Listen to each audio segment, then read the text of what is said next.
Киднавме од ланецот немирни песни, ке се осмелиме да бидеме радикални, да ги кажеме нашите приказни, да се осмелиме да прашаме директни, интимни прашања, како да сме ужасно блиски, затоа што сме брза кучка, бега од ланецот, кажува, зборува, се осмелува во крајна линија, бесна, добра, безобразна девојка, брза кучка. Плимата ги подига сите бродови. Real good.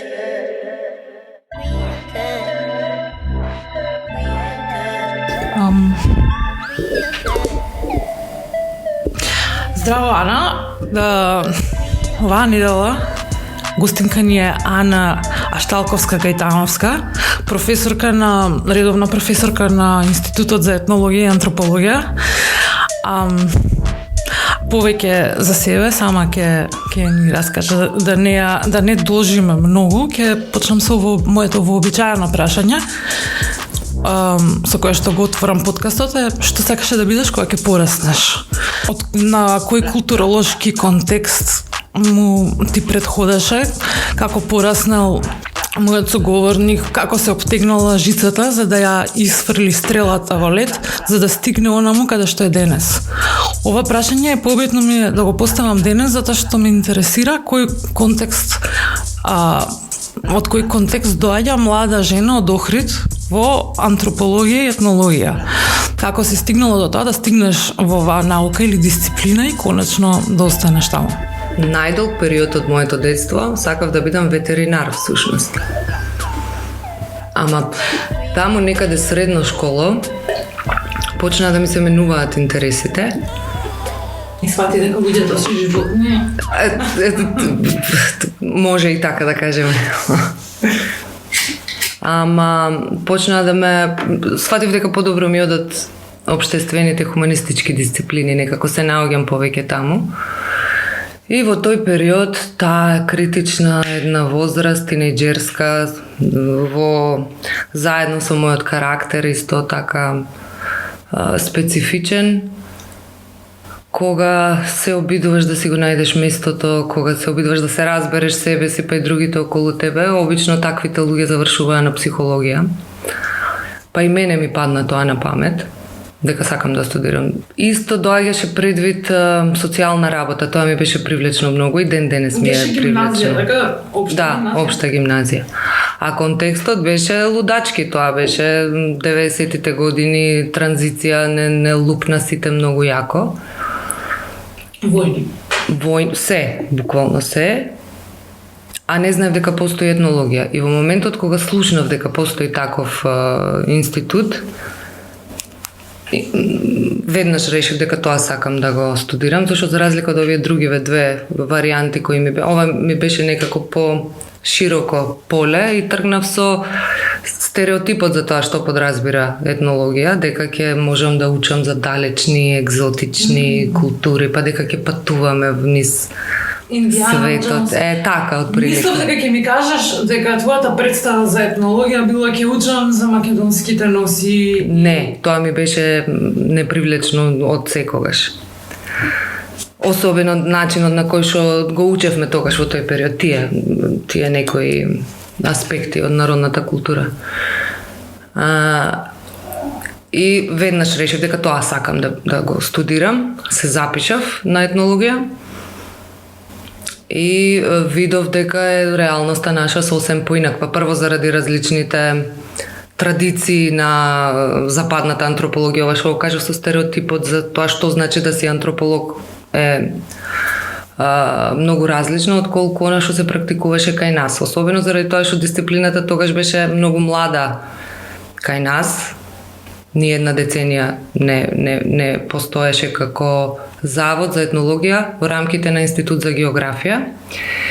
И не плесна таа фино реалност во лице, но пак имаше многу други предности заради спецификите на нашата традиција на етнолошки истражувања, да кажеме, не нашата конкретно на Македонија, туку на овој простор во Европа, особено во југоисточна Европа и на Балканот. екзотични, ако да кажеш дека некој екзотичен е Во наводници, во моментов е проблематична квалификација. Меѓутоа може да се примети кога доаѓаат на студентски или студиски или работни посети од западот, не гледаат така како или мојот можда е некоја предрасуда, имам чувство дека така не перцепираат како некое интересно така. Не сакам да кажам племе, бидејќи меѓутоа она што е вообичаено разбирање на тоа што е едно екзотично племе, а меѓутоа тоа сето тоа е многу проблематично, иначе секако затоа реков стереотипите за тоа што подразбираат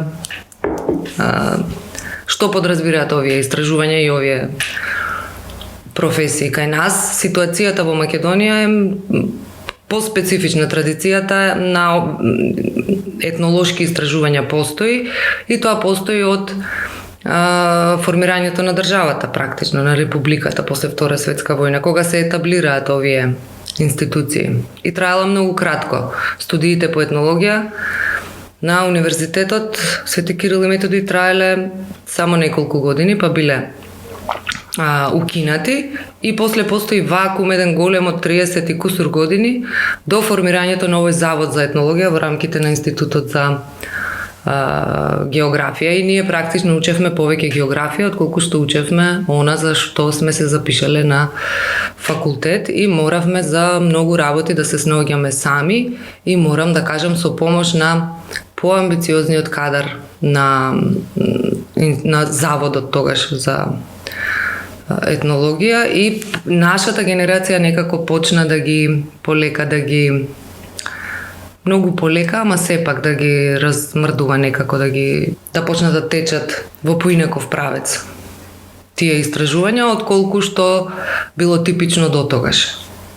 Но не само истражувањето, туку и начинот на кој што функционира самата катедра и со тоа самата наука. Од завод, иако по природниот тек на нештото би требало да биде на филозофија, етнологија и антропологија било некако одсек некој на географија, а потоа на природно-математичкиот факултет, кај што е до ден денес. Тоа е една пак специфична традиција тука за нас, за овој наш регион. Останавме таму заради таа традиција. Кога се формирала, не знам дали ги знаеш истражувањата на Јован Цвиќ, антропогеографски истражувања, кога има се внатре, буквално се. И по таа традиција некако го сместиле, ја направиле таа врска да биде Институт за етнологија во рамките на Институт за географија. И до ден денес се чудат странци, особено кога ќе дојдат гости, како е можно да има една хуманистичка дисциплина на природно-математички факултет. И таа наша ситуација е многу специфична тука на Балканот. Дури ни околу нас нема такви. Но тоа е последица на нашата историја на дисциплината тука. Ние сме се уште многу млади, сме, за разлика од соседите, например србите имаат студии по етнологија 100 и кусур години, кај нас е тоа. Меѓутоа и преку нив, Цвиќ го спомна,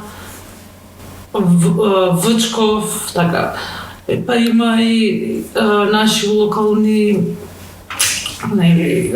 собирачи на народни творби, кои што приметувам дека се новости интересни на денешните културни работници, книжевници. Во таа смисла, сакам да те прашам дека сепак, иако е прилично нова наука, етнологијата не е нова во Македонија. Можеби немала институција која што ќе ја вдоми, меѓутоа имало етнолози и антрополозија пред тоа, кога антропологијата била млада, и патописци и Алберт Карн со неговите фотографии фотографирала, значи има прилично не знам дали е обемно, меѓутоа има обемни материјали кои што се во текот на кои одат во чекор со тогашната антропологија или етнологија од 19 век, па можеби уште порано.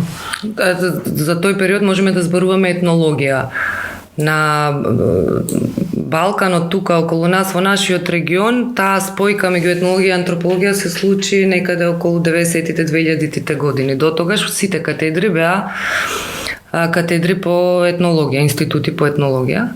Таа промена се случи тогаш. Инаку да, кога зборуваме за историјата на дисциплината, ние тргнуваме, тоа кога го зборуваме и со студентите, тргнуваме од тие некои почетоци на преродбениците, Марко Цепенков, Миладиновци и така натаму, па после тој период до Втората светска војна на овие истражувачи од каде што веќе има воспоставено одредена традиција на вакви истражувања, бугарски истражувачи, не знам, српски истражувачи доаѓаат тука да истражуваат на територијата на Македонија и има податоци од тие периоди, но оваа дисциплина, пак ќе кажам, се етаблира тука после Втората светска војна и трае многу краток период.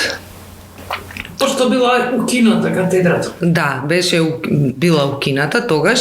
Постојат различни тези зошто била укината. Една е дека заради одредени политички притисоци тогаш во тоа време на раниот социјализам, заради таа идеологија братство, единство, дека нема да ги фаворизираме тие националистички, етнички, специфични некои посебности на различните народи.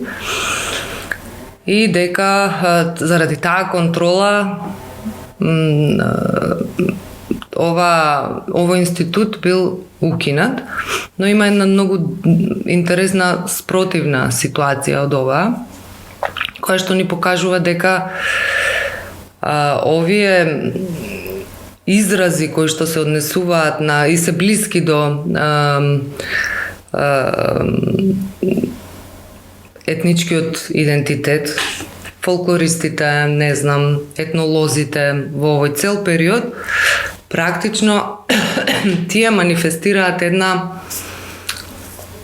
низ текстовите, тоа го работев последно и многу ми беше интересно, сите изданија на македонски фолклор, списанието на Институт за фолклор, кое што е најстаро списание од овој тип во Македонија, од 60 и некоја е првиот број, па до денес, и да разгледаме како се движат тие, кој е изразот практично на овие профили истражувачи, и ќе видиме дека во времето на социјализмот, во изразите на овие истражувачи, фолклористи, етнолози и така натаму, може да забележиме многу изразени етноцентрични ставови, па дури и националистички во одредени моменти, и дека тоа е практично многу типично за истражувачите од овие дисциплини, целиот тој период.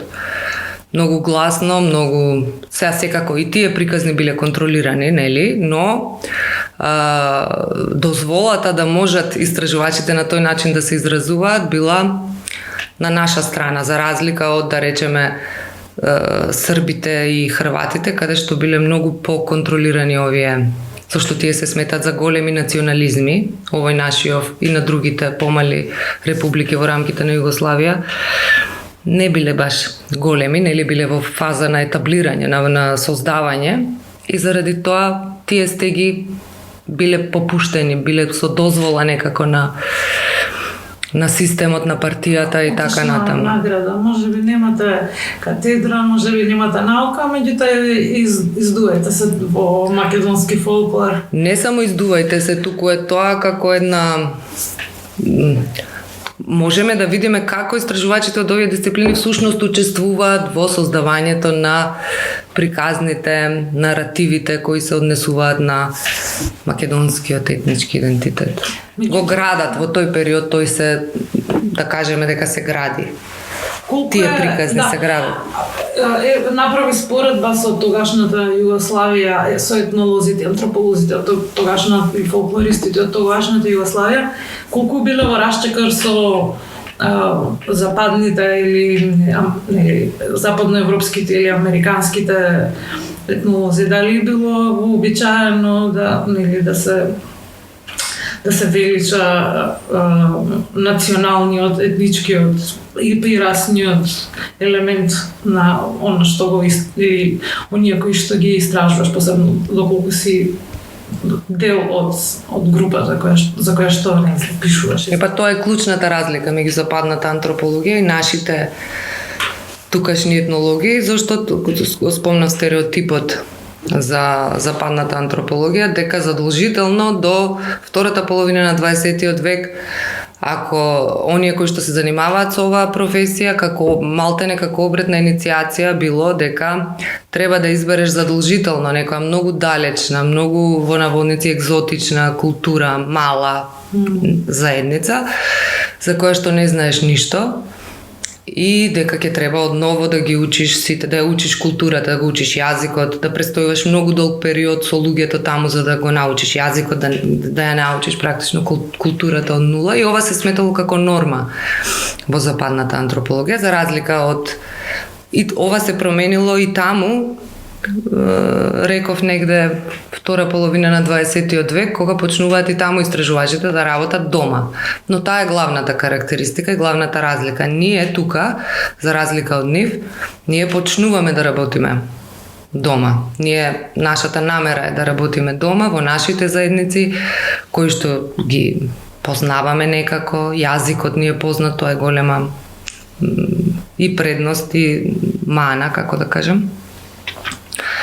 И заради тоа постои таа опасност да се најдеме во ситуација да зборуваме за заедницата на која што и припаѓаме, како во таа смисла да формулираме некакви романтичарски митови. Да. И дури кога и тие детски болести на науката се надминати на големо, иако не се без своји проблеми, се среќавате со еден, како што велиш ти, парадокс со студентите. Значи, тие етноцентризмот, патриотизмот, дури национализмот на студентите по етнологија и антропологија не може да се искорени или барем да се измазни или исконтролира или не знам да се проблематизира на некој начин со образовниот процес кој очигледно проактивно се труди, пишувате трудови еси и така натаму. Меѓутоа и со работата со студентите и со тоа проактивно се труди да ја коригира ситуацијата.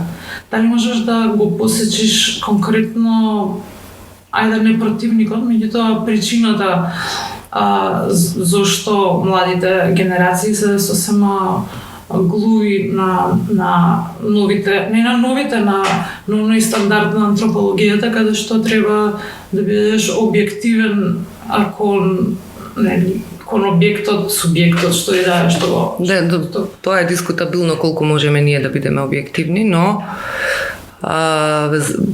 токму заради тоа, знаејќи го тоа, дека е многу тешко да се постигне таа објективност која што е, да кажеме, ја промовира тој позитивистички пристап во истражувањата, ние не можеме да бидеме објективни како што можат да бидат природните науки, например. Напротив, нашата суштина на нашата работа е многу субјективна, уствари, но би рекла дека ова што спомна пред малку, дека тие детски болести на науката се надминати, за жал во наши околности не се надминати, туку се уште слушаме видни истражувачи од овие области кои што се наоѓаат на високи позиции во институциите во државата, како го промовираат повторно истиот израз го имаме од... Значи не е само до студентите? Не е само до студентите, туку студентите се ставени во таква позиција да живеат во таков контекст, тргнувајќи од основното образование, од тоа што се нуди во учебниците, па понатаму исто голема улога имаше периодот на власта на ВМРО ДПМНЕ од 2006 до 2017 кога или 16 како беше, кога тоа беше една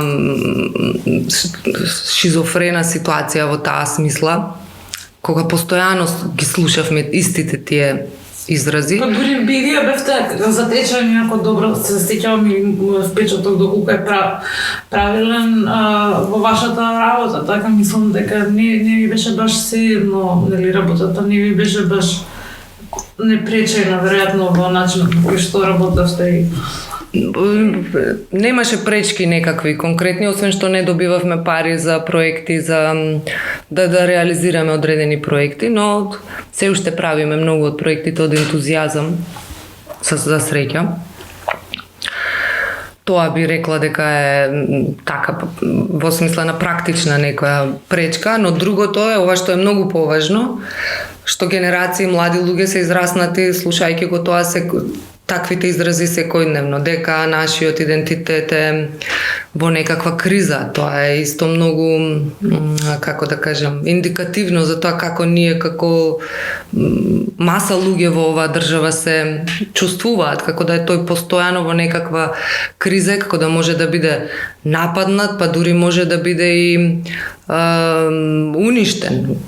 И дека ние треба да го браниме, да го чуваме, да го негуваме и да правиме се тој да обстане. И тоа е една тешка позиција во која што растат младите, а ние пак што сме во некоја средна возраст, да кажам, цело детство и цела младост ја поминавме слушајќи ги тие патетични, да кажам, и не е добро, просто не е здраво.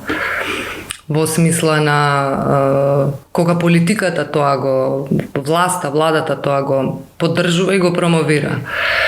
Но кога зборуваме за академската заедница, уште попоразително е, мислам, заради тоа што очекуваме дека треба да им бидат веќе јасни како се создаваат тие приказни, кој е проблемот на промовирање на таквите приказни, зошто не треба ние тоа да го правиме како истражувачи. Туку треба да ги истражуваме процесите како тие се создаваат, но не да ги создаваме и да ги поддржуваме. Тој методолошки национализам во истражувањата на општествените и хуманистичките дисциплини кои што се некако врзани со овие прашања за идентитетот е се уште многу присутен, за жал. Мислам дека се мнозинство тие кои што од овие професии кои што размислуваат на тој начин и мене тоа ме вознемирува веќе. Едно од моите прашања беше на тема криза на идентитетот. Сакаш да кажеш дека тоа е илузија и дека е кованица која што не може да биде реалност?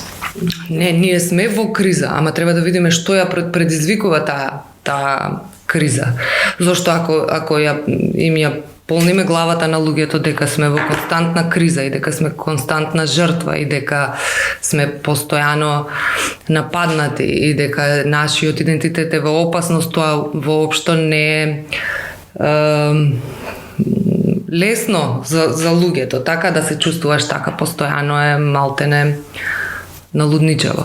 И не мислам заради тоа дека е здраво за ова општество така да ги поставуваме работите и затоа мислам дека одговорноста на академската заедница е многу голема во оваа смисла. Мора да се коригираат работите, мора да направиме нешто во образованието за да ги надминеме конечно овие болести, но многу тешко.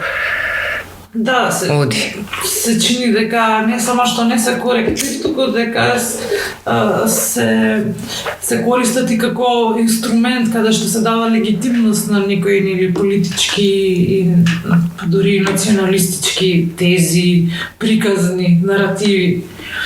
Лесно е да се помисли дека нашата криза на идентитет е резултат на постјугословенската политичка ситуација, значи тогаш се раѓа со Грција спорот со името, но сега со Бугарија или така натаму, но тоа е далеку од почетокот на оваа екзистенцијална криза.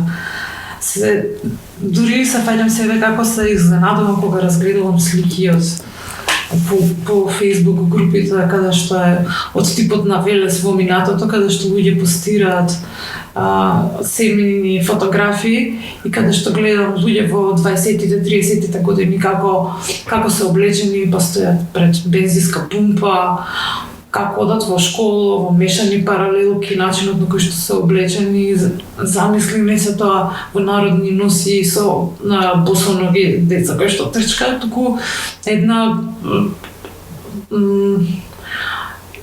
ова предпазливо кажувам е европска средна класа која што сосема нормално функционирала и тоа за мене изненадување. Патувале на екскурзии во Белград, во Романија. Зошто и покрај тоа што имам и баба, сум имала и баба и дедо, и мајка и татко, сепак сум го заборавила, воопшто не ми е во никакво сеќавање, не знам за тоа некој минато. Кој го чува или кој треба да го чува клучот на македонското колективно сеќавање со кое ќе им се нуди на генерациите кои доаѓаат. Прво нешто ме чепна сега со 20-тите, 30-тите бензински пумпи, екскурзии, се така европска, бла-бла-бла. Да, имало сигурно, но тоа било сепак малцинство и тоа големо малцинство, зашто до Втора светска војна 80% од населението во Македонија е селско население и заради тоа е важна за нас таа традицијска култура, бидејќи била... И тоа не е исклучива, сакам да... Не, апсолутно не е, да, точно, не е исклучива, но е... и мнозинството исто така биле неписмени. На крај не им паѓало да размислуваат луѓето во селата во тој период за кој е нивниот етнички идентитет, туку живееле во многу позатворени заедници, главно фокусирани на семејството, пошироката заедница, селото, регионот и да обезбедат гол опстанок малтене во поголемиот дел од Македонија. А во однос на прашањето кој треба да го чува ова колективно... Како се чува? Како се чува? На Институтот за етнологија и антропологија имаме архив кој што го создаде Љупчо Ристевски и тој е неуморен до ден денес, мислам со таква дури би рекла лудачка амбиција тоа го води и е многу важна работа тоа. Таму ги депонираме сите теренски материјали, транскрипции од интервјуата, правиме збирки на важни личности од оваа област, Ѓорги Здравев, Галаба Паликрушева, сега јас го работам Наум Целаковски. Тоа се многу интересни материјали. Еве сега кај Наум Целаковски, например, гледаш како луѓето работеле во 60-тите, да речеме, години на минатиот век, како пишувал на хартија еден текст, го пишувал неколку пати на хартија со разни забелешки, со фусноти, па лепело до згора друго парче таму каде што ќе сгрешил хартија за да го и колку е тоа различно од ние денес што го правиме. И таму има стварно многу интересни моменти. Значи го чуваат тие некои институции кои што се повикани да го некако прва асоциација е дека би го чувале. Но сега кога станува збор за не е само дека ќе го чуваме, туку треба на некој начин да го интерпретираме. Сега тука имаме проблем на кој начин ќе го интерпретираме и конечно тоа треба да биде апсолутно релаксирано од овие идентитетски, етнички моменти, да се фокусираме на поединечни животни приказни, да видиме како луѓето живееле, екзистирале, што им се случувало, како размислувале и така натаму. Ама го чуваме и сите ние со, не знам, албумите, фотографии од баби, дедовци и така натаму.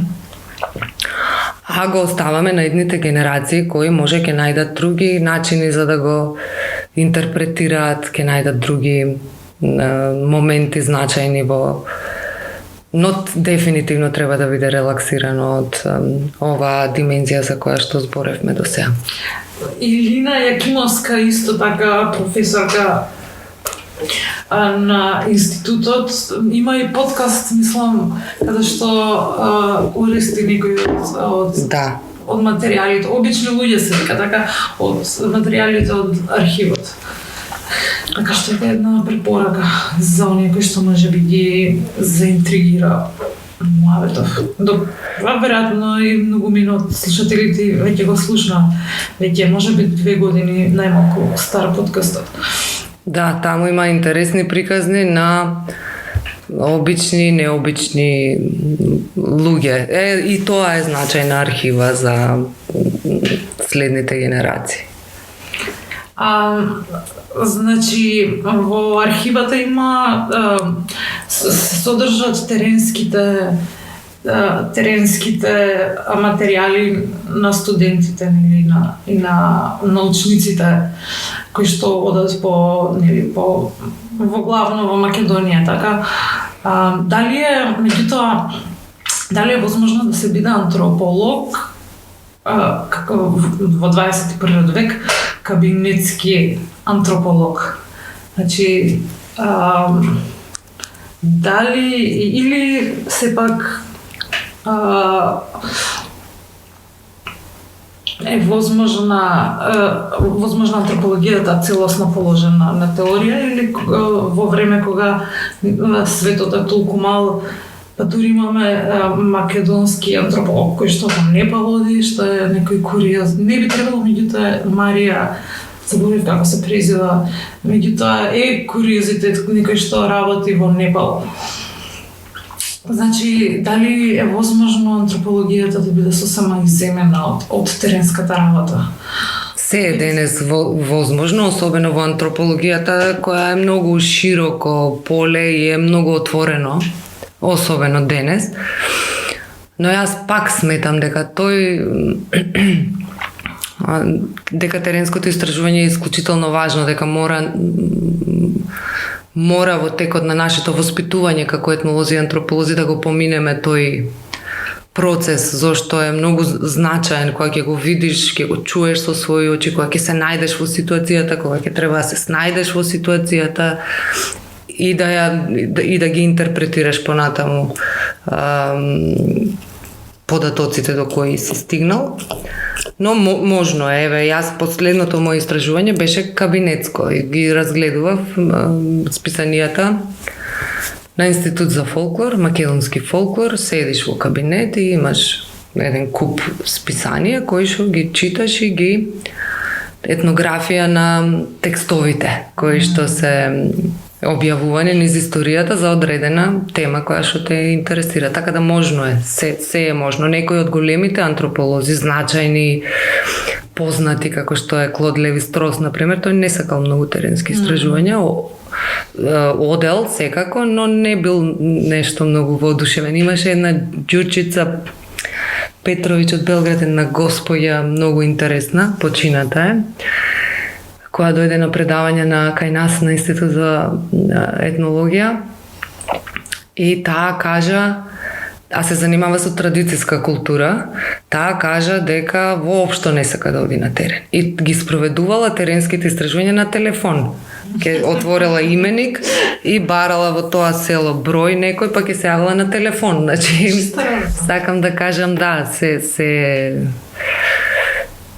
за мене тоа е одлична основа за некој интересен расказ, фиктивен, ами тоа е интересна слика ми се раѓа за господја со. Многу беше интересна, ептен интересна жена. Еднаш дури завршивте на насловниците во весниците, така ти беше на тоа патување како асистент, како студент. Бевте на терен во Косово, гораните, така гораните ги отидовте на Ѓурѓовдон. Да. Сега од мал мозок ги вадам овие информации. Така е, да. Каде што група на студенти и професори беа уапсени. Да, не беше така драматично. Ние бевме прибрани во една станица, во едно село, не се ни сеќавам сега како се викаше селото. Заради тоа што преминавме, ние тоа го правевме со помош на Сдруженијето на горанците во Македонија и по некои канали поминавме на некој граничен премин полудив. Многу чудно беше во едни планини високи. Воопшто не личеше на граница и граничен премин. Го поминавме се супер, сите ние студенти во едно комбе. Ама после нешто им се вида сомнително веројатно на надлежните, да, и не собра еден ден, културно се си беше фино, не ставија во една соба таму во полициска станица, останавме таму неколку сати дури да се разрешат некои прашања. Ни донесоа бурек, сите јадевме бурек, јогурт ни купија, беше све си беше. Да, направиле по само што бевме така затворени во една соба неколку сати, беше интересно искуство во секој случај, да. Како изгледа за една жена на ајде да не кажам на Балканот, имам тенденција очигледно да се само екзотизирам, да, како мислам дека таа навика од нашето секојдневие имам собрано да се однесувам како македонците или балканците да се надвор од овој свет и да се исклучиви помногу. Само во Македонија може вакво нешто да се случи. Кога е далеко од реалноста. Имаше еден, извини. Кажи. Рајко Муршич, словенечки етнолог антрополог, и тоа го памтам, сега не можам да го цитирам, а можам да го парафразирам, дека се што се случува овде, кај нас дома, истото можете да го најдете на многу различни места ни светот, дека ништо не е, нити уникатно наше, нити автохтоно, исконско или не знам какво, се постои се некаде на друго место во светот. Извини. Да. Меѓутоа е интересно што толку се исчудуваме, посебно кога интернетот ни е достапен. Можеме сосема да се затвориме барем виртуелно, нели, на дигиталниот свет, можеш да се изолираш во некоја заедница која што е сосема исклучена од оваа култура овде. Дури некои дигитални заедници не мора да биде по етнички или национален клуч. Меѓутоа, како жена, како изгледа истражувањето по селата, да речеме, македонските села? Дали има и своји предности, можеби? Интересно е многу истражувањето како жена, ама исто така треба тука другите статуси да ги внесеме во приказната, зашто не е само јас сум жена истражувач и толку, има тука многу други фактори. Во западната антропологија тие како што се прецизни, се трудат да ги анализираат до детали нештата, има прирачници методолошки, например, каде што се вели меѓу другото дека жена истражувач може многу полесно да помине на терен, заради тоа што е, нели, идејата за жената како, не знам, нежна, кршлива, па не знам, можеш да ја играш таа улога, не е опасност за околината и така натаму, па дури до тој степен дека жените се поемотивни од мажите, па можат подобро да слушаат и така натаму. Сега тоа е вака, како да кажеме, секако дека и многу мажи ги имаат истите квалитети или карактеристики. Но има разлика, секако дека има разлика, заради тоа што јас кога почнав со теренските истражувања, почнав како студент, уште од прва година ние имавме многу активни и многу сериозно се спремавме за теренските истражувања. Тогаш дури и државата ни плаќаше одредена сума за да одиме секоја година на терен, сега тоа не е така и е многу покомплицирано, ама многу се спремавме и многу внимание посветувавме на тоа. И јас кога почнав да се занимавам со ова, со теренски истражувања, бев многу млада, бев студентка, практично 18-19 години, и интересно беше тоа што почнав да се занимавам со многу интимни теми, по некоја случајност. Имам слушнато дури, ќе зборуваме за зборувањето многу подоцна, дека си прилично талентирано, дури зачудувачки колку жените сакале да ти се исповедаат за такви некои специфични. Не дека јас сум талентирана, туку има една таква отвореност во селата кај жените особено, а ние имаме сосема поинаква представа дека тоа е некој затворен, конзервативен, повлечен свет во кој што не сме да се поставуваат такви прашања и така натаму, но е сосем спротивно од ова и тоа беше мојот прв културен шок, дека е неверојатно се отворени всушност жените, не дека јас сум талентирана, тоа е просто така, тие информации се... Туку никој не ги прашал. И поинаква идејата за тоа што значи интимно прашање таму, во тој период јас кога истражував, како пак ќе повторам, млада студентка, зашто тоа е многу важно. Кога си млад и кога поставуваш отворени директни прашања на луѓето, тие не го доживуваат толку опасно како на пример сега да се појавам со побелена коса и Нема бела коса. Ке има разлика голема, зашто секој статус си носи своја, како да кажем, толеранција некоја од страна на луѓето за грешките што ги правиш. Можеш да бидеш директен, можеш да бидеш нападен, можеш да инсистираш и се да правиш кога си млад, ама не можеш тоа да го правиш кога си повозрасен. Значи треба да внимаваме на сите овие аспекти од нашиот идентитет кога им пристапуваме на луѓето, но да, генерално тоа е констатацијата дека жените во селските заедници се многу отворени всушност за овие интимни прашања и дека е различна идејата за тоа што е интимно прашање. Например, тука не би се осмелиле да те прашам колкава ти е платата, колкава плата земаш. Тоа го сметаме како некоја непристојно прашање, но таму нема проблем да ти. Работев со една истражувачка од Австрија, и бев негде 27-8 да речеме, на терен во Струшки Дримко. И таа беше неколку години постара од мене, беше верена или не, како се вика тоа, беше во тој процес, имаше партнер со кој што треба да стапи во брак, свршена. Јас не бев ништо од тоа немав, а бев за тие стандарди таму бев веќе не престарена бев, значи без изгледи да се. И сакам да кажам, треба да имаме почитување за тие стандарди кога одиме таму, да ги прифаќаме како. И интересно беше затоа што и во контекст на интимните прашања. Прво нешто што те прашуваате, дали имаш семејство, мајка, татко, брат, сестра, да припаѓаш, да имаш заедница таква. И после те прашуваат и сега мажена си, кога ќе кажеш не сум мажена, е шок, зашто си веќе си ја надминала според нивните критериуми таа граница за стапување во брак. И се оваа стрикава која ќе ја праша ти, прво мене, мажена си не сум, имаш свршеник, немам. И онма е жолта минута, е како нешто, да. И сега ќе почнат нејзад да ја прашуваат, мажена си таа цела среќна, да, сега ќе се мажам.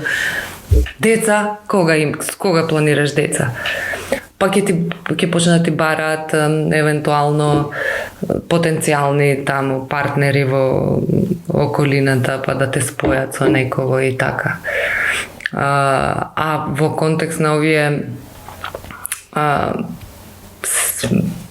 како да кажам, сериозно интимни теми, како што е сексуалноста, например, сексуалниот живот или обичаи при раѓање или озборување, таму се спомнува се и се што се, мене ми беше многу пријатно да работам во селските средини, зашто луѓето се уствари многу отворени по тие прашања. Во литературата, книжевноста постои така наречено, не така наречено, тоа е женско писмо. Дали постои женско писмо, женски поглед во антропологијата? Дали сега има еден цитат кој што кој што го извадив од женска интимност во теренски истражувања.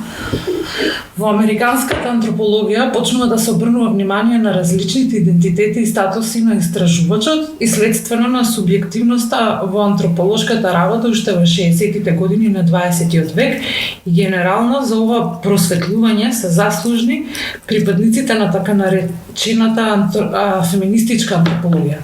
Освен тоа што таквите рефлексивни текстови се интересни за читање, бидејќи во нив често испреплетена интимната димензија на теренското истражување, ваквите приказни исто така фрлаат нова светлина на податоците и на некој чуден начин вако опишаните субјективности помагаат да се добие една пообјективна представа за анализата на авторите. Значи, да го повторам прашањето, во светло на овој цитат, дали постои женско антрополошко писмо? Па тоа било и самата поента на ова област, да кажеме, наречена феминистичка антропологија. Во втората половина на минатиот век се случуваат сериозни поместувања на дисциплината, до толку сериозни што се вели дека таа треба да се распарчи за да почне од почеток. И од тоа распарчување подразбира дека треба прво да раскрстиме со тие позитивистички пристапи во нашите истражувања, дека ние се занимаваме со наука во строга смисла на зборот, дека ние можеме да бидеме објективни, дека нашите истражувања можат да бидат неутрални во вредносна смисла, дека ние не внесуваме ништо од нас како истражувачи, туку дека постои една реалност која ние ја наблюдуваме, ја анализираме и таа е вистинската единствена реалност. И сега во овој период почнува да се проблематизираат тие ставови, дека нема една реалност, туку има многу, дека нема една вистина никако, туку има многу и дека ние сме практично многу субјективни во нашите истражувања. Да, ние сме многу субјективни, а особено овие пак феминистичкиве се насочени кон тоа да го видиме конечно женскиот свет во истражувањата, зашто како што вели една, како се викаше, Жара на Папич, таа вели кога истражувале овие и навистина многу интересно, например во тие учебници за значајните антрополози низ историјата, повеќето се мажи. И сега кога истражувале тие мажи на терен, се сретнувале со сега пак се во наводници старешините на племето или на тие екзотични во наводници заедници и тие ја објаснуваат перспективата на машката перспектива, која што ние сваќаме како општо човечка перспектива. Но оваа другата, што е женската, од ние останува далеку негде, не ја земаме предвид и дека конечно треба сега да се посветиме на таа која што е латентна, е поскриена, како да кажам, да. И дека треба да го слушнеме женскиот глас. И навистина е така, зашто, како што реков, тие значајните фаци се повеќето мажи а тоа е особено пак типично кај нас, во нашата, која ја разгледуваме нашата етнологија низ историјата. Дури за овие србите, бугарите што ги спомнавме претходно, што истражувале на почетокот на 20-тиот век тука, тие се фокусирале на ова машка идеална димензија, на идеалниот модел, како би требало да изгледаат нештата. Значи, кога одиме на терен и прашуваме сега како се правеле свадбите во вашето село и тие ќе ни објаснат како се правеле свадбите според идеалите, како би требало да се направат свадбите. Но многу е значено да прашаме како вие сте направиле вашата свадба и тогаш може да ти каже јас сум бегалка, например. И гледаме дека тука има сериозна парадокс, дека пропуштаме нешто многу значајно и заради тоа нашите генерации, на моите колеги, ние се фокусиравме точно на тоа, да ја идентификуваме таа таа разлика што постои меѓу идеалите на заедницата, како нештата би требало да бидат и реалната. И да се фокусираме на животните приказни, на преживеаните искуства, додека претходно се сметало дека искуствата, објаснувањата на луѓето, чувствата нивните интерпретации не се важни за нашите истражувања, зашто ние како научници ќе видиме тука, ќе процениме што е значајно. Сега е обратно, сега точно тоа е важно. Нивните интерпретации, нивните чувства, нивните ставови, вредности и така натаму. И тоа е сериозен пресврт, и е многу важен, и е многу вака. Значи тоа е директен придонес на феминистичката антропологија, на женската. Да речеме, ова и тие одат во крајности.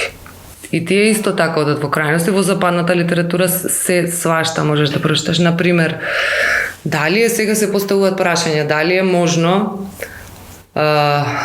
јас со мојот статус, да речеме, како средна класа, бела жена, бла, да истражувам црни жени во Америка. Или дали може јас, која што сум хетеросексуална, да истражувам лесбијки. И се тоа мислам дека оди малку во крајности, заради тоа што целата суштина на антропологијата е да пробаме да се разбереме преку тие граници и дека такви ограничувања мислам дека е не знам, мислам дека е премногу. Има дури еден подкаст кој што го рекламираат, го слушам како ми улетува, кога слушам подкастите кои што ги слушам, па најавата, рекламата улетува, кој што кажува ова е подкаст за нашите црни искуства, црни истории, бидејќи нашите приказни не можат да се раскажат без нас, со нашето отсуство. Веројатно тоа е... секако, дека не може да се раскажат без нив самите. Мислам, апсолутно е тоа така, ама дека нашите капацитети истражувачки треба да ги ограничиме во таа смисла е некако прерадикално, мислам. Пак е реакција на оно што предходело, каде што тие истории биле и нивните гласови биле секако, замолчувани. И можеби треба да се почека да се изживе тој момент, да во својот глас, во својата моќ, да си се испробаат, па дури во академски, во академски контекст. И може би после тоа ќе дојде некоја... Зашто интересно би било, например, интересно сознание до какви резултати ќе стигне маш истражувач во... Да, ќе има расчекор. Многу е интересно. Ќе има расчекор од мене до тебе, секако дека ќе има расчекор, зашто ние двете сме жени, ама кога ќе одам јас на терен со истите соговорници, во истото место, на истите прашања, тоа зависи од контактот, од спојката што ќе се случи. Јас ќе добијам нешто различни податоци, ти ќе добиеш нешто различно, значи без оглед на двете сме жени, ама ќе добиеме... На идентитетот, да, не може да се репродуцираат идентични моменти. Зошто женското тело е полемна борба до ден денес? За правата и контролата над женското тело се чини дека има борба слична како за правата над граници, земји, територии. Од каде доаѓа оваа динамика? Ова интимно ми е многу тешко прашање и веројатно ќе се борам во смисла на моите позиции околу ова прашање до крај на живот, не знам. Јас кога помислувам на женските статуси, да речеме во моето семејство, имам поинакви искуства. Двете мои баби ми беа многу значајни во текот на мојот живот, во воспитувањето и многу научив од нив, но беа многу различни. Едната беше селска жена од Струшки Дримкол, од Октиси, доселена во Охрид заради работата на нејзиниот сопруг. Другата беше една од првите учителки во Прилеп. И без оглед еве на овие разлики, можам да кажам дека никогаш не ги доживував како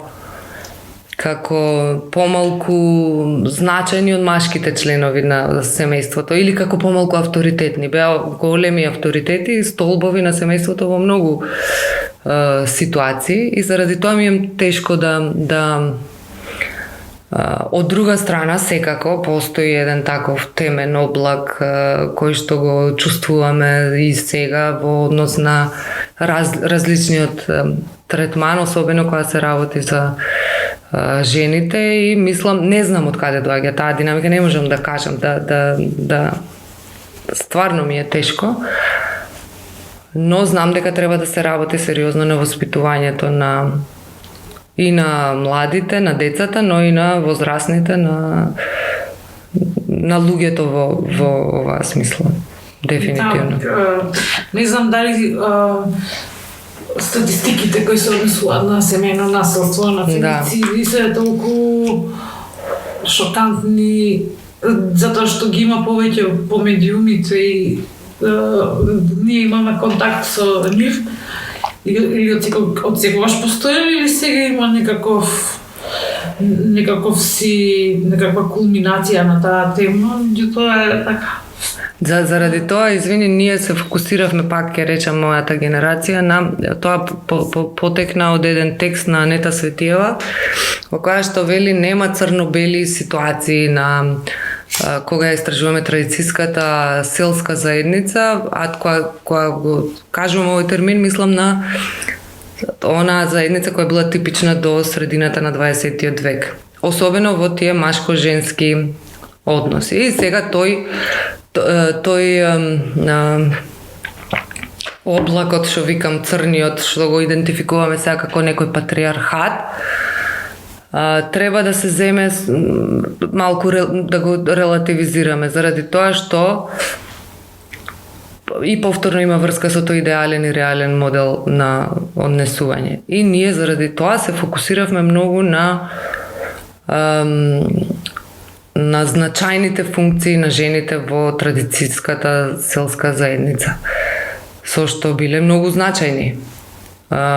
Биле одговорни за лечењето во семејството, одговорни за таа да го излечиш детето, внучето, тоа го знаеле само жените.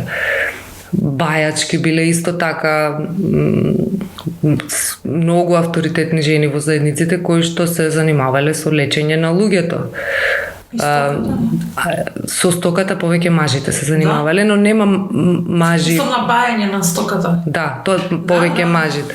Ама нема мажи магесници, ама има жени магесници. А во таа околина секоја несреќа што ти се случува се припишува на магија, дека некој направил со намера нешто лошо, смрт, умира стоката, умираат децата, се разболуваат и така натаму. Тоа е задолжително резултат на некаква магија и тоа е огромна моќ.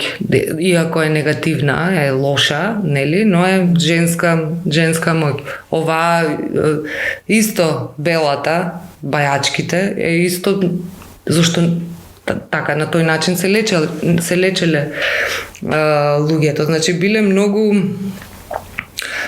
задолжени за плаќање во семејството, поумрените членови се жените, задолжени за обредноста во семејството и во заедницата се жените. Тие ги следат, ги организираат, ги знаат како треба да се направат тие работи. Значи имале пат се до практични некои моменти. Кај Миленко Филиповиќ, еден српски етнолог кој што истражувал и во Македонија, има примери за жени селски старешини, што се интересува. Или мажот, така беше. Тоа е за семејни проширени семејства, да речем, кога жената е глава на семејството, особено во печалбарските места каде одат мажите на печалба, па тие се и мажите и жените во смисла на обврски машко-женски што треба да ја подигнеш фамилијата, децата и куќата, да просто да Така што имаат многу значајна функција сепак и мислам дека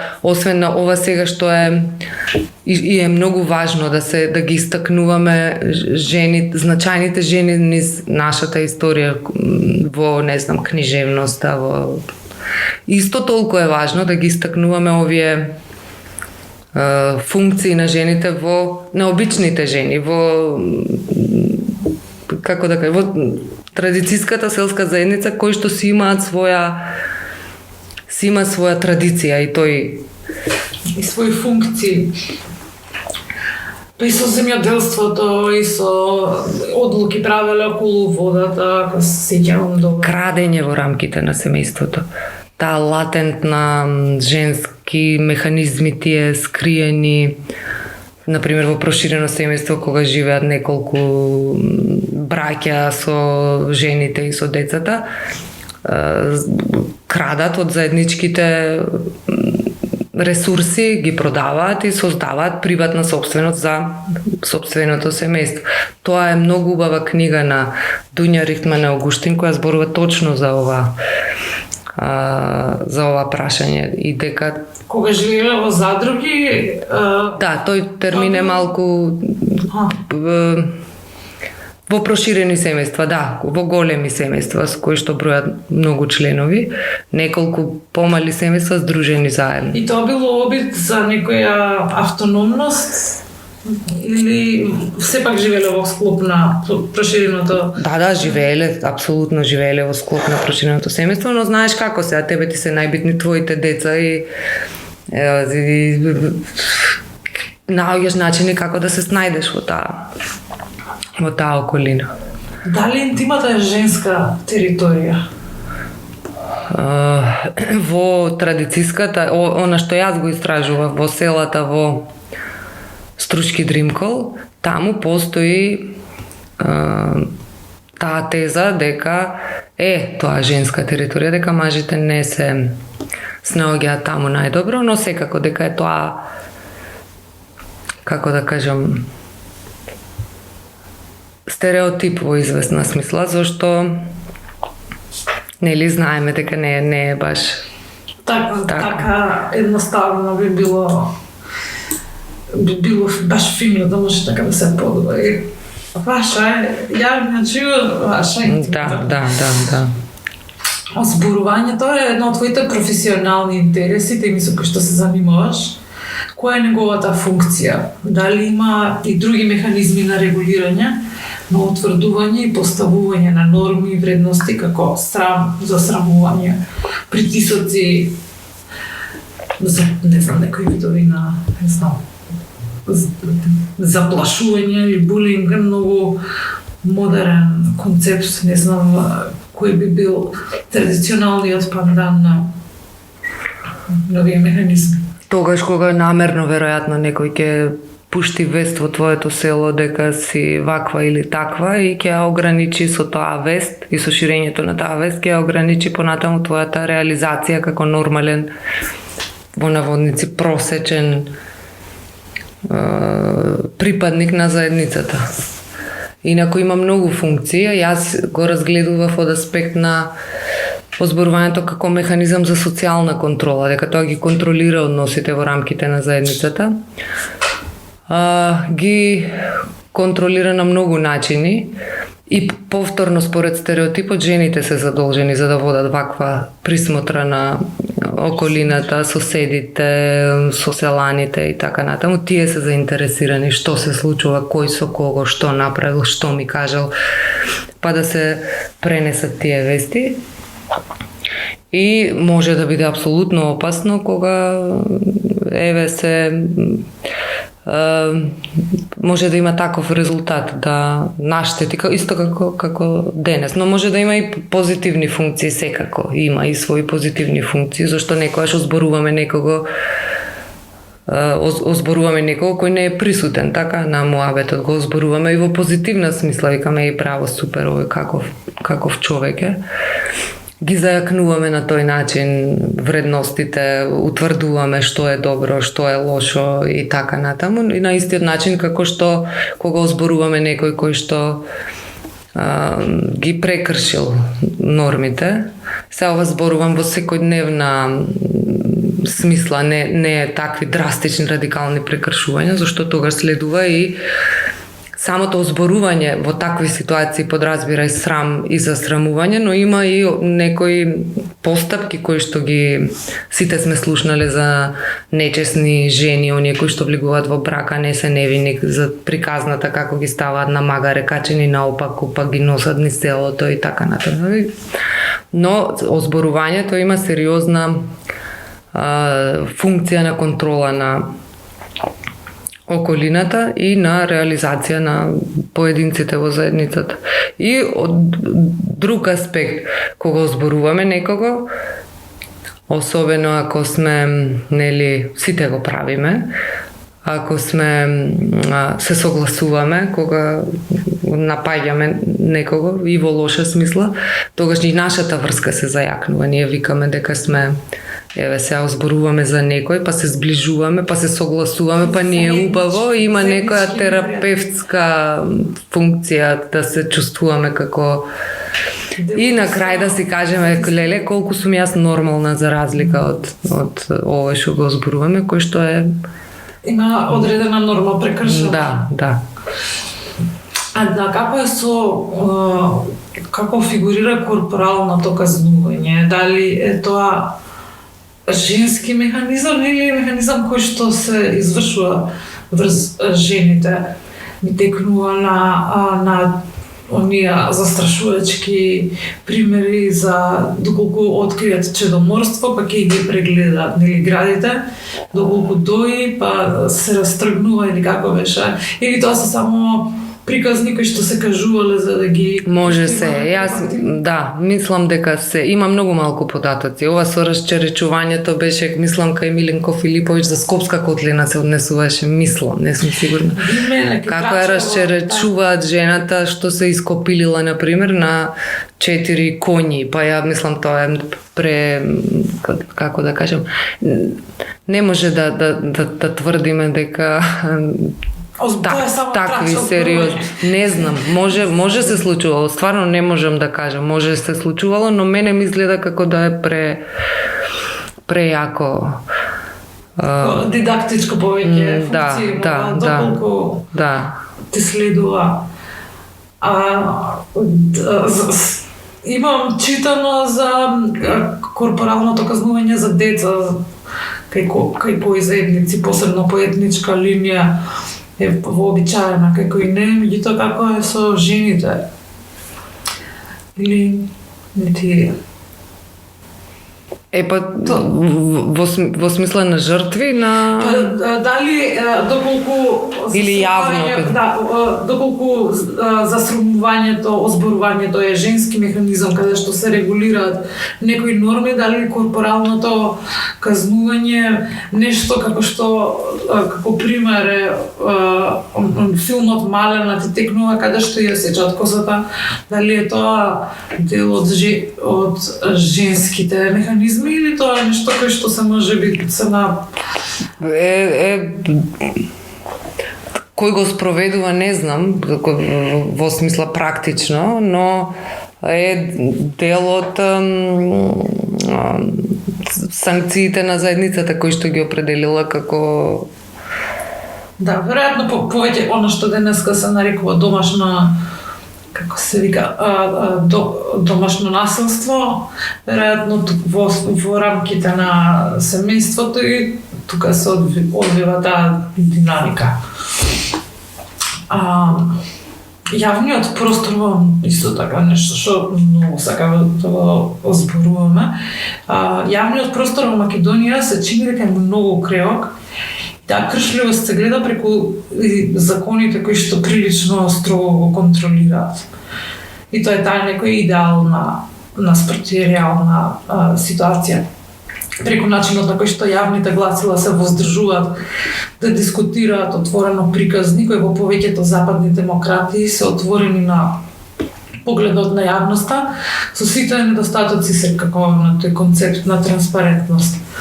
Се разбира дека доколку се изложат на приказните на луѓето и луѓето и нивните приказни на јавниот поглед, се чини дека се изложуваат на опасност. Од каде доаѓа или може би е наследена ситуација, адаптација, прилагоденост, оваа претирана предпазливост.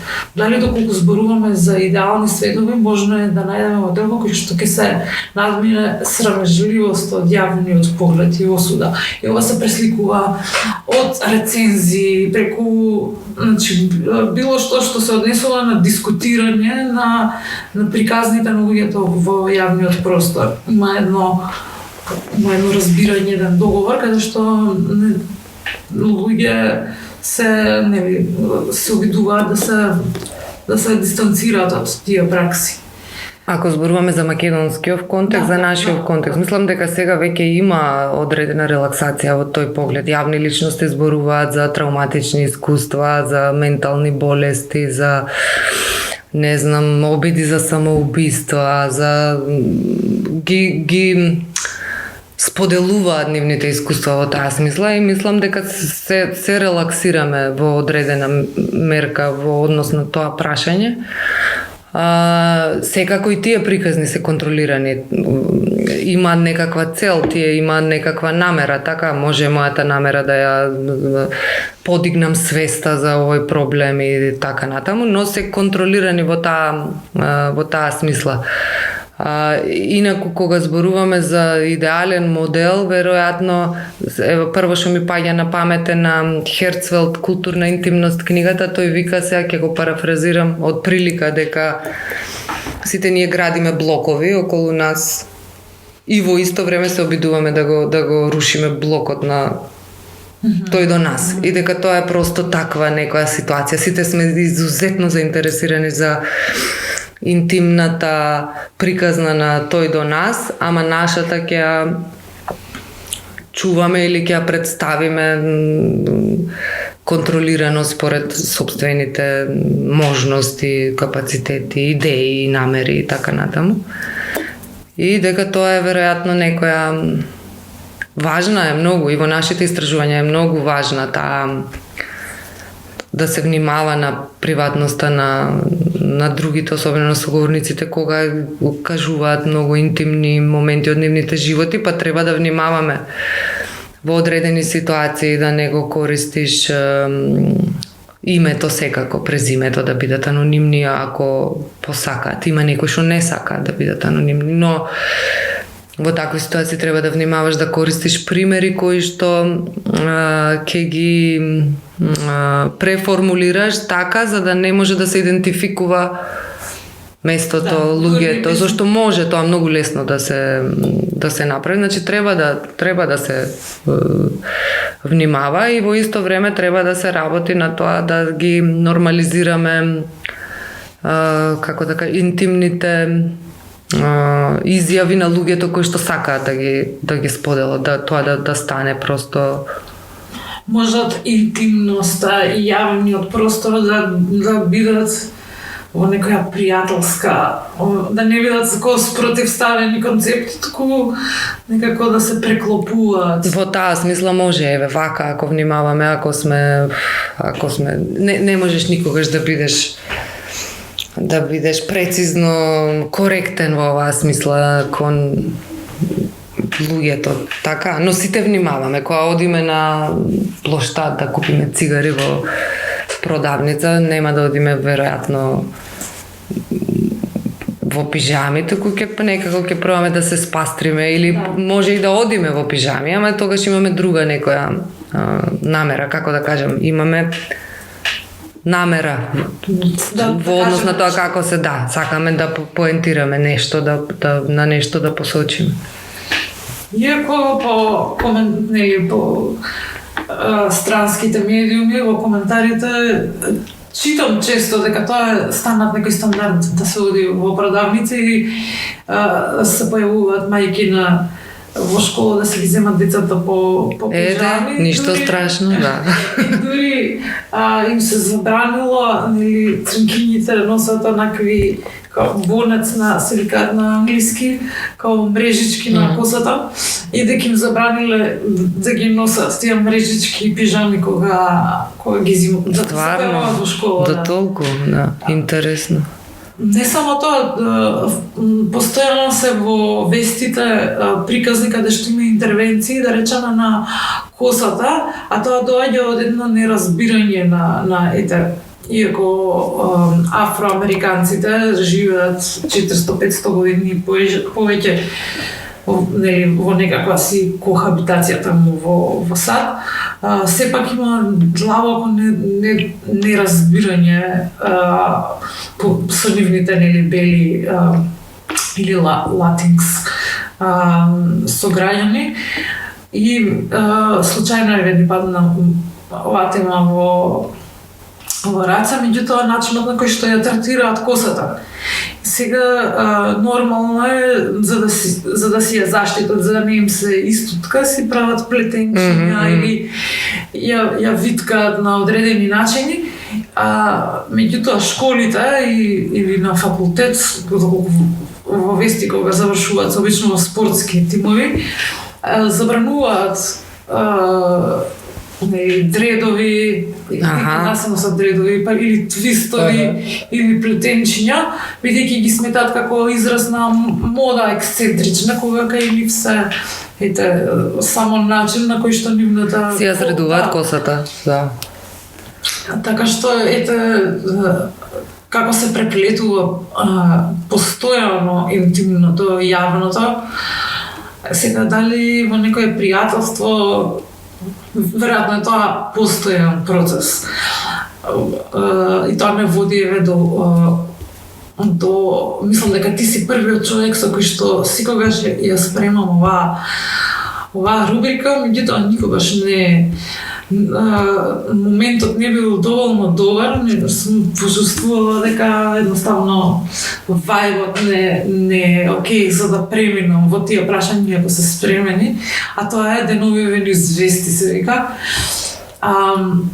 И сега супер си влегавме во таа тема, конкретно за нешто што беше извести, беше Кейт Мидлтон, односно принцезата Кетрин, која што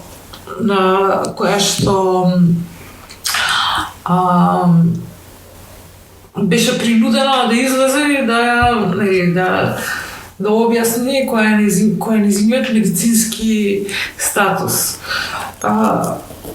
Првично кажа нешто дека има одредени проблеми, дека нема да ги извршува своите обврски вообичаени неколку месеци, меѓутоа почна толкав притисок со таква налудничавост, со некои конспирацијски теории, што мораше да излезе, да ја видат и да се исповеда дека има рак, што за мене тоа е насилство.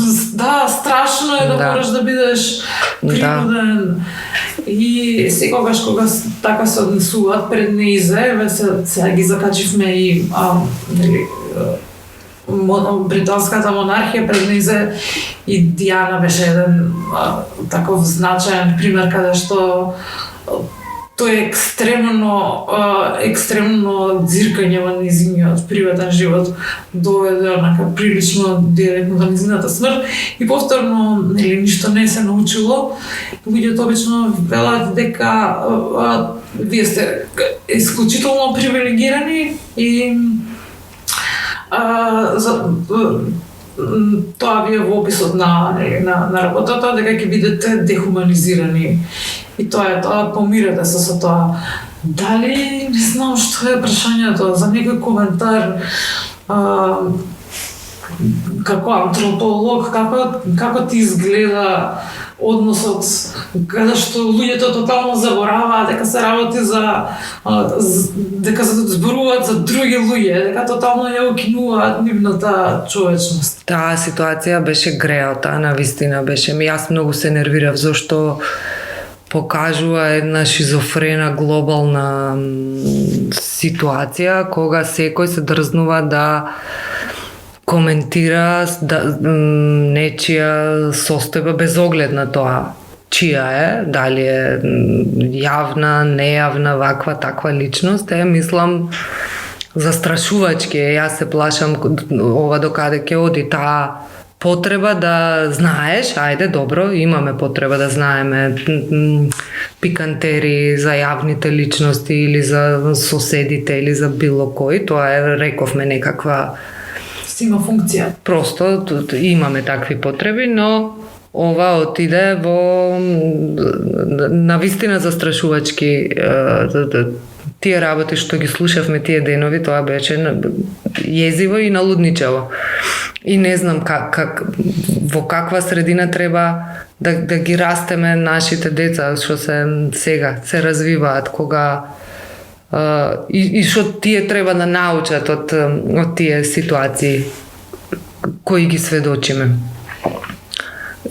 Некако нема кочници, нема кочници кога некој ќе каже сега ова, тука веќе може не треба ништо да кажам. Може треба да зошто би кажал, мислам, некој човек седнат некаде во некоја фотелја, сега да зошто би кажал такво нешто. Анонимноста, за некого. Не знам што дава таа сила или тој импулс да направи нешто што некој кој што можеби се смета себе си дека е крајно морален, добар човек, да кога Инаку сите ние и особено тие таквите кои што се сметаат за крајно морални и седнати во фотелја со тастатурите во раце, но и сите други луѓе на светот си чуваме по некој скелет, 1, 2, 3, неколку во нашите ормари по дома. И сите ги чуваме, тие се затворени, така ги штитиме, чуваме, не сакаме да ги видат. И сега имаме право апсолутно, и сега во вакви ситуации гледаш дека не пазиме на нашите дома затворени тие скелети, туку ова е како некоја не знам, тотално е налудничево. Немам зборови, стварно сум може би повеќе прашање за психолог. Веројатно, да. Бидејќи е работа на подвоеност, не знам, не пак во границите на повеќе патолошка. Да, апсолутно, масовна едно масовно лудило. Во дигиталната ера се чини дека тие озборувачките заедници стануваат уште поопасни, така.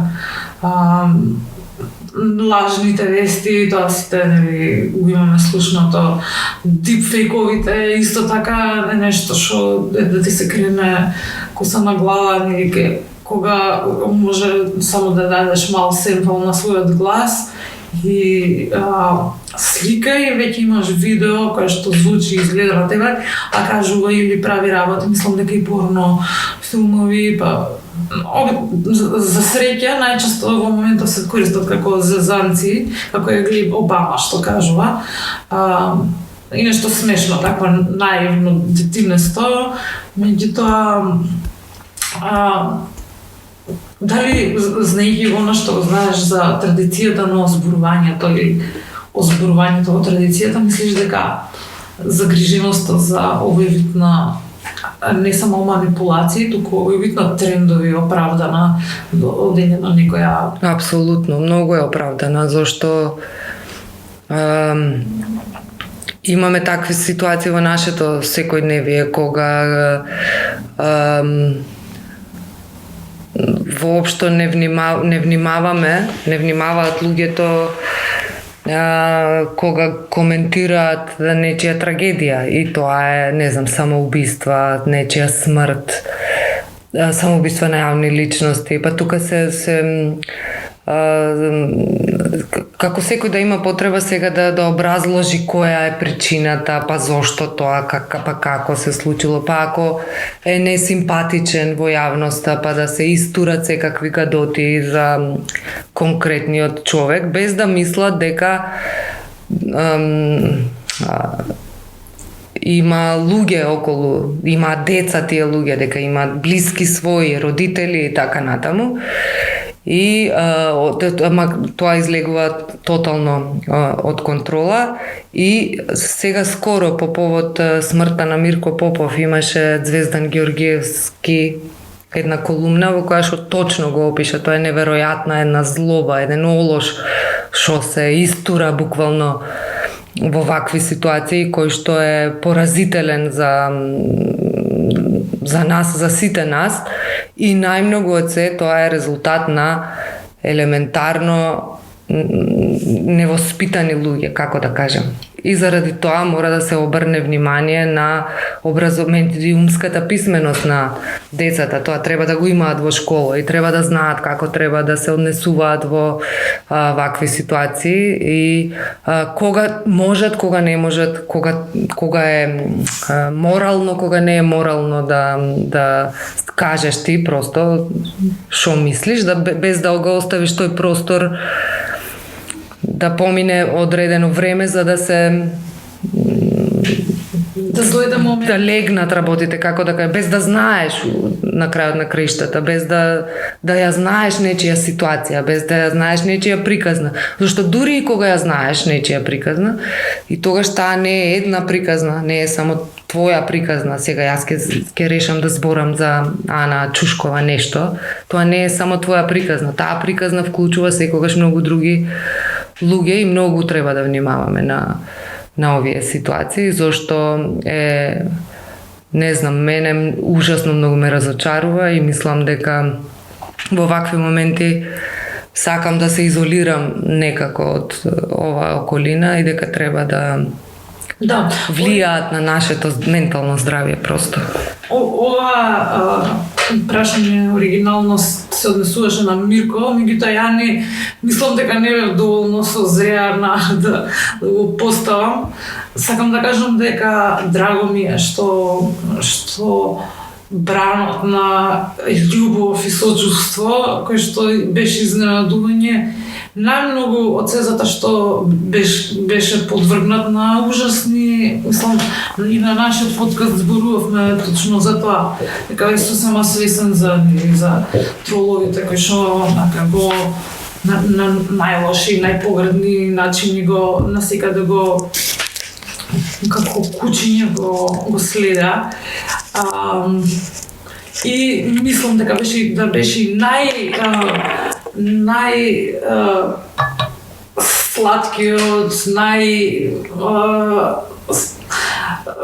милиот, најљубезниот човек на свете како Тоша, како некој антипод, дека мислам дека немаше да биде поштеден воопшто од онаа кој што беше он подвргнат, и затоа му се воодушевувам што можам да кажам што и покрај сето тоа имаше сила да продолжи со истиот оптимизам, со истата енергија да продолжи понатаму да работи, да помага на луѓе, значи ти кажав на тебе без воопшто никакво, не бевме никакви пријатели во смисла да се дружиме, никако не бевме врзани на тој начин за он да ми излезе во пресвет мал милион пати и за сајтот, и за подкастот, и за карти, за буквално зашто и да му се обратам секогаш, а се излезе дека стотици, ако не илјадници луѓе има со истите тие приказни. И да, многу ми е жал што првично троловите се чини дека прво, нели како излезе, како се водеше приказната кога не се разбора првично како се одвиваше, меѓутоа драго ми е што се стиша и ако не исчезна. Језиво. Јас немам социјални мрежи, ама дона што го читам по порталите, имаше на едно место резиме на сите гадоти што и не го познавав човекот, не го познавам.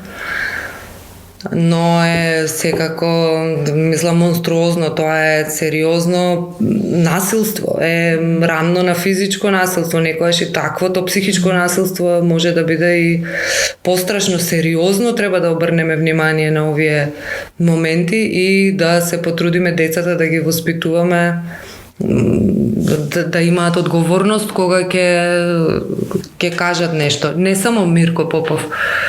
Ситуацијата со овој како се Крсто Муковски, кога почина син му во сообраќајна несреќа. Мислам, тоа беше стварно не е хумано, просто е некоја диагноза е во прашање тука. Не може толкава омраза така да ја истураме да тече јавно. Тоа е некој сериозен тука има проблем на кој што треба да се работи, дефинитивно. Па може би е да повторно се враќаме на оној јавен простор. Сега бидејќи ги зборуваме вестите, Кейтлин Дженер кога излезе од Брус, се представи како Кейтлин Дженер, бидејќи транс жена. Тука не беше толку некоја приказна, меѓутоа во амерички контекст, бидејќи тоа беше познат атлет, беше символ на машкост, на олимпиец, и одеднаш жена, меѓутоа приказната толку убаво беше неизменно раскажана, убаво тоа го ја представи својата приказна и водеше со, она експлицитно кажа, не можеш да мразиш некого на кого му ја знаеш приказната. Тоа е едноставно невозможно. И затоа може... Така е, точно, да. Дури некогаш кога гледаш како да кажем, отпадничките приказни, хорор приказните што може да се случат, серијски убици да земеме. Ако ја дознаеш приказната, и таму дури можеш да најдеш некакво разбирање, како да кажем. Има тука некој... Нам ни фали такво сочувство, таква емпатија, таква проекција на себе си во другиот, на сите, на светот, ама кај нас овде, мислам, тоа да има некои размери што се... Джефри Дамер имаше инаку серија и една од критиките беше глорифицират серијски убиец, бидејќи го беше филмуван на неговиот живот и кога и луѓето се навија дека сочувствуваат со него. И тоа беше критика како сега позитивно гледаме некој серијски убиец. Меѓутоа можеби тука ми доаѓа прашањето и интересот за јавните простори, за приказните кои што се пласираат во јавните простори, токму заради тоа доколку се внимателно, правилно поставени, прикажани, можеби некој што автоматски, без размислување би тргнал да се смее или да се смеува или да се сити на смртта на Муковски или кој да е, доколку би во главата би му се изиграла реалноста на ситуацијата, може би барам неколку моменти или неколку чекори назад би земал и би се истрчал да го каже. Тоа е во зависност од контекстот на интерпретацијата што ја нудиме за такви ситуации, но јас мислам дека е нешто друго поважно, дека како поединци просто не ми е верно дека може ова да земе вакви размери кога нели смрт може секому да му се случи. Така, на сите тие што коментираат на тој начин може да им се случи утре, задутре, после се може да им се случи, се што им се случува на другите луѓе на кои што им се ситиме, може и мене да ми се случи. И тоа треба секогаш да го имаме на ум. И на ум треба да имаме дека таа приказна што ние ја гледаме во јавноста за одредена личност не е единствената, не е само таа, туку има испреплетени многу различни. Да, во приказната со Мирко, дури не верувам, веќе со него зборувавме на оваа тема, дури мислам дека не, бидејќи сите ја посочуваат, тој кажа дека сите цркви треба да се запалат и затоа е оправдано. Језиво. За Крсто Муковски, за синот, вика зашто тој гласаше за промена на името, затоа му умре синот. Мислам, тоа е...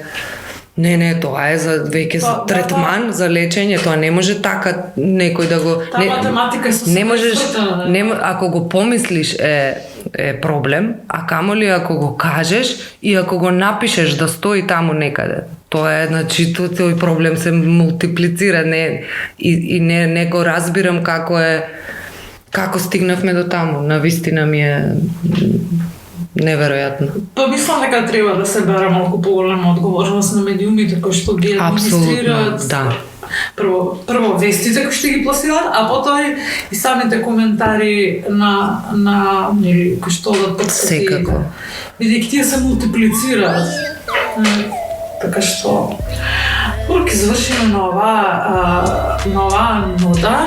Ти беше загрижена и ми кажа, нема шанси да можам да 1 сат да зборувам, меѓутоа ја сме на 1 сат и 30. Ај, не заебавај. Да, тоа ќе го називам како комплимент во некоја смисла, бидејќи е супер, пројде времето се надал. И многу ми е, мислам, бескрајно. Стално го кажам ова, ама секогаш навистина го мислам, многу сум среќна што се видовме, па макар и за... И јас исто, те гушнам. Фала ти ќе ме бидне и драго ми е што те видов. Така се надам да ти бидеш пак на видео варијант. Така што самиш ми. Со црвен кармин. Ја на роза. Важи, нема проблем. Ке смислиме нешто, ке неки стайлинг. Може ке најмениме некој кој знаеш. Се е можно. Така е.